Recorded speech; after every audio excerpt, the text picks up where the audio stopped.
Hi மக்களே, welcome to Erode வாயாடி பொண்ணுங்க channel. இன்றைக்கி எங்கள் வீட்டில் பன்னீர் டிக்கா செஞ்சுருக்கோம். வாங்க எப்படி செய்யுதுன்னு பார்க்கலாம்.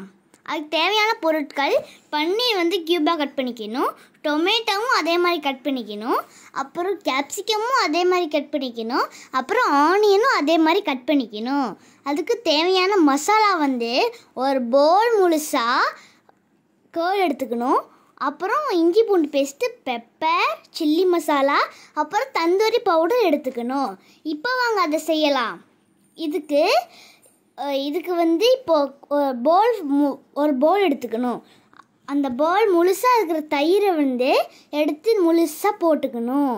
அதுக்கப்புறமா நம்ம வச்சுருக்க மசாலாவும் போடணும். இஞ்சி பூண்டு பேஸ்ட்டு, அப்புறம் பெப்பர், சில்லி மசாலா, அப்புறம் தந்தூரி பவுடர்.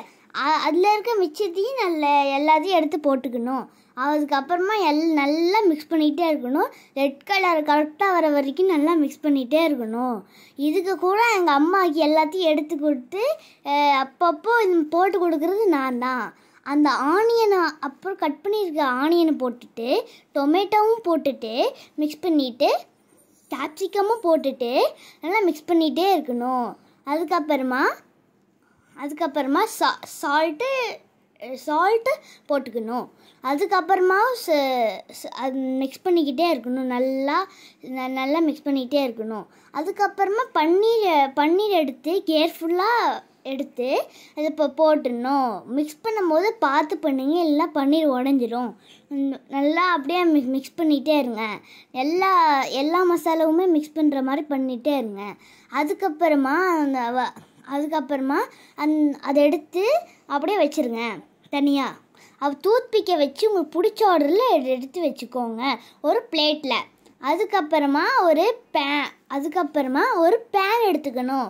அந்த பேனில் சூடாயிடுச்சான்னு பார்த்துக்கணும்.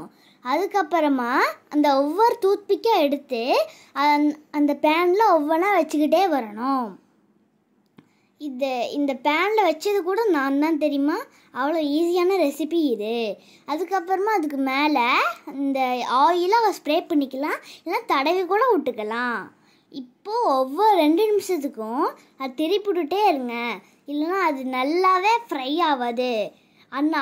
ஃப்ரை ஆனதான் டேஸ்ட் நம்மளுக்கு நல்லாவே தெரியும். அப்போ தான் டேஸ்ட் செம்மையாக இருக்கும். அதுக்கப்புறமா ஒவ்வொன்றா பண்ணிக்கிட்டே இருங்க, எல்லாமே ஃப்ரை ஆகிட்டு இருக்க வரைக்கும். இப்போ வாங்க சாப்பிடலாம். செம்மையான பன்னீர் டிக்கா ரெடி ஆயிடுச்சு. இப்போ வாங்க எல்லாரும் சாப்பிட்லாம் டக்குன்னு.